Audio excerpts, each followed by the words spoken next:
하나님 말씀은 구약성경 사무엘하 15장 30절 31절 말씀입니다. 우리 같이 읽겠습니다. 다윗이 감람산 길로 올라갈 때에 그의 머리를 그가 가리고 맨발로 울며 가고 그와 함께 가는 모든 백성들도 각각 자기의 머리를 가리고 울며 올라가니라. 어떤 사람이 다윗에게 알리되 압살롬과 함께 모반한 자들 가운데 아히도벨이 있나이다 하니 다윗이 이르되 여호와여 원하옵건던데 아히도벨의 모략을 어리석게 하옵소서 하니라. 아멘. 29절에서 이제 30절 그리고 이제 31절로 가는 이 과정에 다윗의 심경에 큰 변화가 일어납니다. 그러니까 29절에서 사독과 아비아달이 이제 예루살렘으로 도로 하나님의 궤를 메고 간 뒤에 다윗은 광야 나루터에서 소식을 기다리고 있었습니다. 근데 지금 이 30절을 기준으로 해서 지금까지 지금 예루살렘 성에서 이제 도망하고 있는, 그래서 지금 기드론 시내를 건너서 사독과 아비아달의 그 기별을 기다리고 있는 지금의 이 시점, 그 이전과 지금 31절로 이어지는 이 내용 사이에는 큰 변화가 일어납니다. 실제로 다윗이 왕이 되기까지 그 과정은 파란만장했지 않습니까?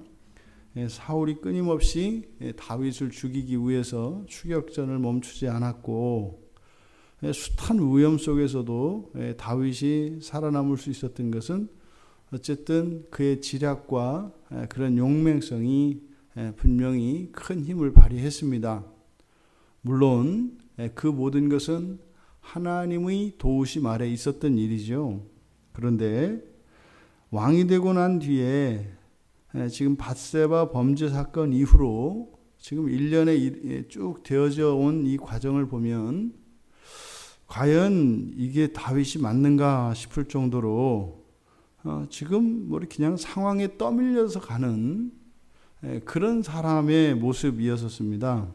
그런데 31절의 내용을 보면 이제 기도하는 내용이 나오죠. 이제 드디어 이제 다윗이 하나님께 의지하고 하나님께 나아가는 장면입니다. 그런데 그 사이에 그 변화가 바로 이 30절에 있습니다. 이 30절을 기점으로 해서 이제 다윗이 확 바뀌어버리게 되는 거예요. 여기서 뭐 바뀐다고 하는 것이 뭐 엄청난 뭐 다윗의 변화를 이야기하는 것이 아니라 단 하나입니다. 기도하게 됐다는 거예요. 그러니까 다윗과 여호와 사이에 이제 다시 소통이 열린 겁니다. 지금껏은요, 전쟁에 나가서 이겨도 여호와와 상관이 없었고요. 이런 위험과 환란이 나타나도 여호와에 대한 일체의 언급이 없습니다. 그런데 이제 처음으로 하나님께 기도하는 이야기가 나와요. 그러니까요, 이렇게 표면적으로 볼 때 다윗에게 일어난 변화는 뭐예요? 기도할 수 없던 다윗이, 내지는 기도하지 않던 다윗이 이제는요, 기도하게 되었다라는 겁니다. 근데 이것이 다윗의 생애에서 분기점이 되어버립니다. 엄청난 변화인 거예요, 결과적에 있어서는. 그러니까 단지 하나님께 나와서 기도하는 이 하나의 외적인 행실 하나가 그의 인생과 그의 내면에 엄청난 변화가 일어나는 것을 나타낸다. 기도는요, 하나님과 함께하는 겁니다. 근데 여기서 하나님은 천지를 창조하신 하나님이죠. 그 하나님과 함께하는 것이 기도입니다. 그러니까 이것은 단지 이방신들에게 기도하는 것처럼 우리가 우리의 어떤 헌신과 우리의 공로를 쌓아서 그 이방신을 감동시켜서 그 이방신으로 하여금 나의 뜻을 이루어 주도록 애걸복걸하는 이런 신이 아니라 그 인격에 호소하는 겁니다. 그리고 언약에 의지해서 믿음으로 나아가는 겁니다. 나의 정성과 간절함 이것이 아니라 우리가 하나님 앞에 나아가 기도할 수 있는 것은 예수 그리스도의 약속과 그의 말씀에 의지해서 그리스도의 이름으로 기도할 때 하나님께서 반드시 함께 하시고 들어주신다고 하는 그 약속을 믿는 믿음으로 가는 겁니다. 그러면은 하나님은 우리와 함께 하십니다. 이 믿음으로 우리가 기도로 하나님 앞에 나아가게 되면 될 수도 있고 안 될 수도 있는 것이 아니라 하나님이 우리와 함께 하십니다. 그러면요, 될 것은 반드시 되고 되지 않을 것은 안 됩니다. 지금 다윗이 하나님 앞에 기도할 수 있게 된 것, 이것은 다윗의 내면에 큰 변화가 일어난 거죠. 이걸 뭐라고 하죠? 회개라고 합니다. 회개. 다윗이 광야 나루터에서 29절까지 기다리고 있었습니다. 근데 30절은 다윗이 감난산 길로 올라갈 때 이렇게 얘기합니다. 그 다윗이 그 사독과 아비아달의 그 기별을 기다리고 있었던 거죠. 그런데 그 광야 나루터에서 기다리고 있던 다윗에게 마음의 변화가 일어났어요. 어떤 변화가요? 맨 처음에 일어난 건 그거죠. 안 온다는 거예요. 틀렸다. 사독과 아비아달이 무슨 소식이 있었더라면 분명히 보냈을 건데 아무도 오지 않아요. 깜깜무소식입니다. 앞에서 다윗이 이들을 보낼 때 뭐라고 이야기했어요? 내가 여호와 앞에서 은혜를 입으면 다시 돌아가게 될 거고 또 여호와께서 기뻐하시지 않는다면 내가 돌아갈 수 없을 것이다. 이렇게 고백을 했습니다. 그리고 돌아가 있으라고 했단 말이죠. 그랬던 다윗에게 사실은 뭐예요? 하나님의 그 여호와 하나님의 언약에 대한 일말의 기대감을 가지고 있었던 거죠. 왜요? 하나님께서 다윗의 씨를 통하여 그의 왕조가 그의 왕위를 영원하게 해주시겠다고 말씀하셨거든요. 근데 상황을 보면 그렇지는 않아요. 근데요, 다윗의 기억 속에는 사울이 있습니다. 사울 또한 하나님께 기름 부음을 받았던 사람입니다. 이스라엘로부터 존경과 사랑을 받았던 사람이고 이스라엘의 하나님의 영광을 드러내던 사람입니다. 그런데요, 그가 죄를 짓고 타락했을 때 어떻게 변화하는가를 다윗은 두 눈으로 똑똑히 봤어요. 그러면 다윗의 입장에서는 여호와 하나님의 그 언약이 구체적으로 사울과 여호와 하나님 사이에서는 어떤 그런 언약이 있었는지 모르겠지만 다윗 자신에게 했던 그 여호와 하나님이 동일한 하나님이 사울과도 약속을 했을 것이고 또 그런데 결국 사울은 폐위당했고 자신이 되어졌단 말이에요. 그럼 다윗에게도 자신의 이런 현재의 모습 속에서 사울이 투영됐을 겁니다. 그러면요, 사독과 아비아달에게 하나님의 뜻대로 하겠다 이렇게 자신 있게 이야기했지만 사실은 그건 뭐예요? 자신 있게 하나님 앞에 해주십시오 라고 하는 것은 아니지만 그렇다고 아주 완전히 끝난 것이다 라고 하는 생각은 하지 않았던 거죠. 일말의 소망은 그냥 가지고 있었던 겁니다. 그런데 이 광야 나루토에서 기다리던 다윗이 이제는요, 그 일말의 기대감을 포기하게 된 겁니다. 사실은 다윗은 이제 절망 중에서 절망을 하게 되는 거죠. 사실은 앞에서 이야기했을 때 여호와께서 기뻐하신다면 저를 돌려보내주시고 그러지 않으시면 기뻐하지 않으시면 종이 여기 있사오니 선히 여기는 대로 내게 행하시옵소서. 여기서 선히 여긴다라고 하는 것은 사실은 뭐예요? 마음대로 하세요 이런 의미죠. 당신이 기뻐하지 않는다면 내가 어쩌겠어요. 마음대로 하세요. 이거를 그냥 이렇게 고상하게 표현했을 뿐입니다. 되면 좋고 아니면 말고 뭐 이런 거죠. 그러니까 이게 아주 절망한 상황이기 때문에 이렇게 나온 거다 이 말이에요.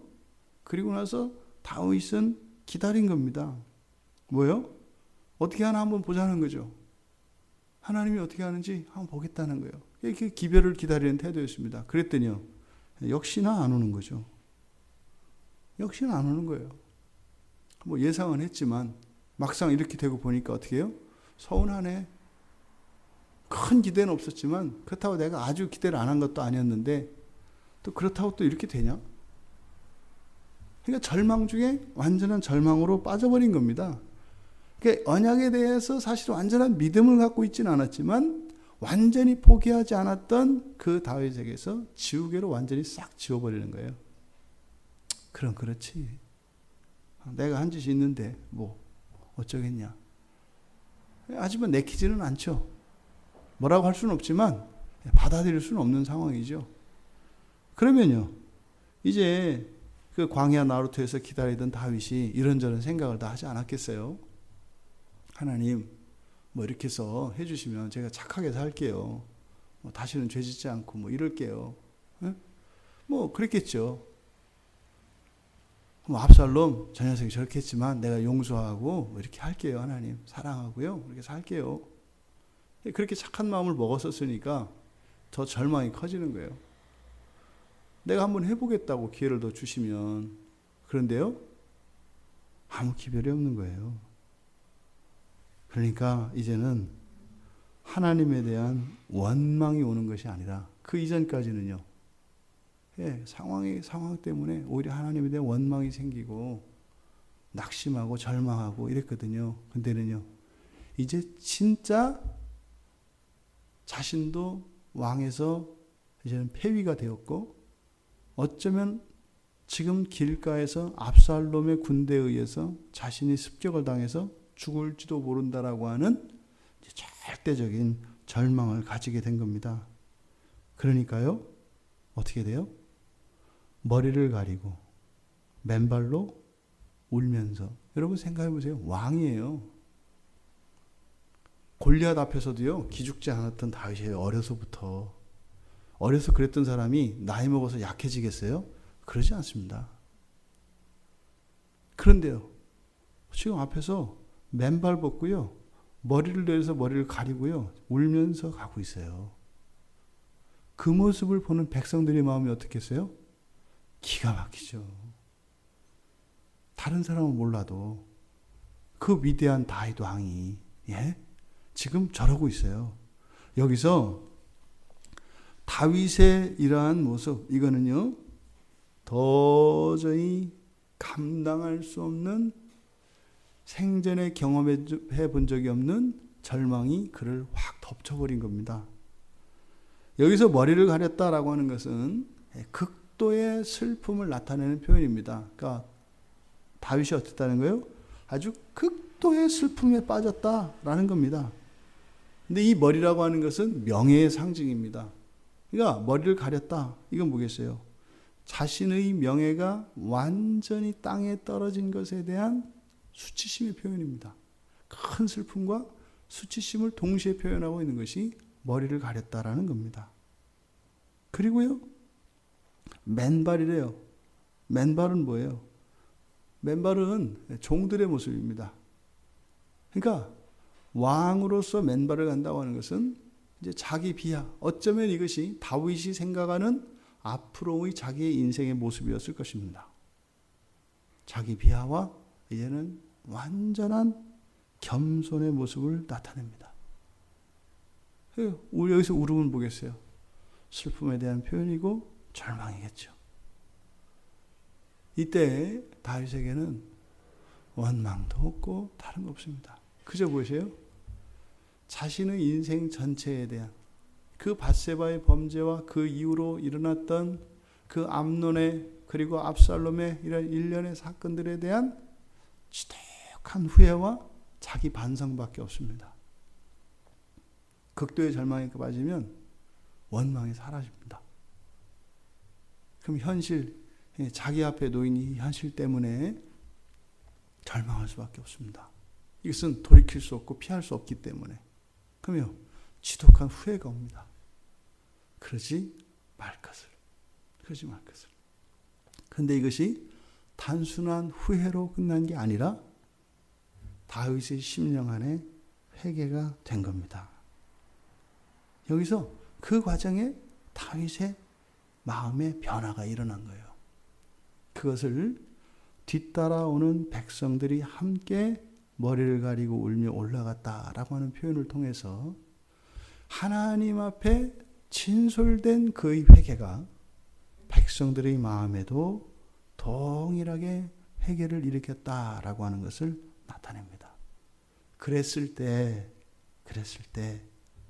이제 다윗의 전 인격과 그의 인생이 그 순간 바뀐 겁니다. 근데 그랬던 그에게 시험이 찾아옵니다. 그게 31절입니다. 이렇게 하나님께 회개하고 나아가는데 어떤 소식이 와요? 바로 다윗의 모사인 아히도벨의 변심한 사건이 다윗에게 알려집니다. 보세요. 금방 회개를 했어요, 하나님께.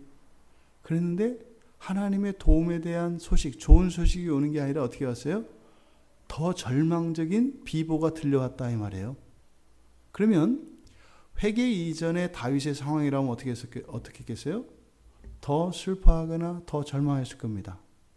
그런데 지금 이 대목의 다윗은 어떻게 해요? 여호와여 원하옵건대. 여호와여 원하옵건대. 상황은 더 안 좋은 상황이 되어버렸는데 다윗이 그 더 안 좋게 된 그 상황 속에서 오히려 하나님 앞에 나아갔다는 거예요. 그리고 나서요. 아히도벨의 모략을 어리석게 하옵소서. 두려움이 확 덮쳤을 때 도망 나오던 다윗의 마음가짐과 완전히 다릅니다. 이제는요. 정직하게 자기의 마음을 하나님께 고백합니다. 그리고 도움을 청합니다. 하나님 앞에서 여유를 부리지 않습니다. 하나님 기뻐하시면 해주시고요. 기뻐하지 않으시면 뜻대로 그냥 하세요. 이렇게 하는 것이 아니라 있는 그대로를 하나님 앞에 정직하게 아뢰입니다. 여호와여 원하옵건대 아히도벨의 모략을 어리석게 하옵소서. 절망에 빠진 이 다윗의 기도를 하나님이 들으십니다. 하나님이 들으십니다. 하나님이 그 기도를 들으시면 그 기도의 응답이 반드시 자기의 내면과 자기의 삶 속에 일어나게 되어 있습니다. 그런데요, 회개와 이 기도 사이에는 무엇이 있었다? 시험이 있었다는 겁니다. 그 시험을 통해서 그 회개가 온전한 회개인지 아닌지를 알게 합니다. 시험이 오히려 하나님 앞에 전적으로 의존하게 했고 그것은 시험에 대한 통과일 뿐만 아니라 그것이 하나님과의 관계가 회복된 것을 의미합니다. 만약에 다윗이 온전한 회개가 있지 않았더라면 여기서 어떻게 했겠어요? 또 다른 리액션이 있었을 겁니다. 하나님에 대해서 원망을 했다든지 어쩌든지. 그러니까 지금 이 회개를 통해서 다윗은 결국 어떻게 된 거예요? 이렇게 하든지 저렇게 하든지가 아니라 전적인 하나님의 주권에 의지하는 자가 되었고 오히려 하나님의 주권을 전적으로 의지하게 되니까 그의 기도가 어떻게 해요? 오히려 더 확신에 찬 기도를 하게 됐다는 거예요. 우리가 오해하는 거죠. 하나님의 주권에 전적으로 의지하면 그냥 이렇게 하든 저렇게 하든 하나님 뜻에 맡기는 거다. 이렇게 생각을 하는데 실제로 하나님의 주권에 완전히 자신을 의탁하게 되면 어떻게 해요? 확실하고 분명한 기도를 하게 돼 있습니다. 그게 하나님을 의지하는 태도입니다. 이렇게도 좋고 저렇게도 좋고 되면 좋고 아니면 말고 이것은 하나님에게 힘이 있으니까 어차피 하나님이 결정하는 거지 이거는 하나님의 주권을 인정하는 태도가 아니에요. 오히려 어찌하든 모든 결과에 대해서는 정말로 자기가 기꺼이 그것을 받아들일 것을 이미 마음속에 정리된 상태. 그렇게 되면은 오히려 기도는 어떻다? 믿음 안에서 확실한 기도를 하게 되어 있습니다. 이것이 참다운 회개의 겉으로 드러나는 결과입니다. 다윗은 회개를 통해 회복되었습니다. 이제 새로운 인생이 열린 겁니다. 그렇게 그동안 다윗을 괴롭히던 이런 환경들이 이제는 더 이상 다윗을 괴롭힐 수 없게 된 겁니다. 그러면요, 그런 환경은 일어나지 않습니다. 다윗에게 영향을 미칠 수 없는 환경은, 나쁜 환경은 일어나지 않습니다. 비로소 하나님께서 주시는, 하나님이 약속하신 그런 복들과 그런 인생을 살아가게 되는 것입니다. 회개는요, 복음 중에 복음입니다.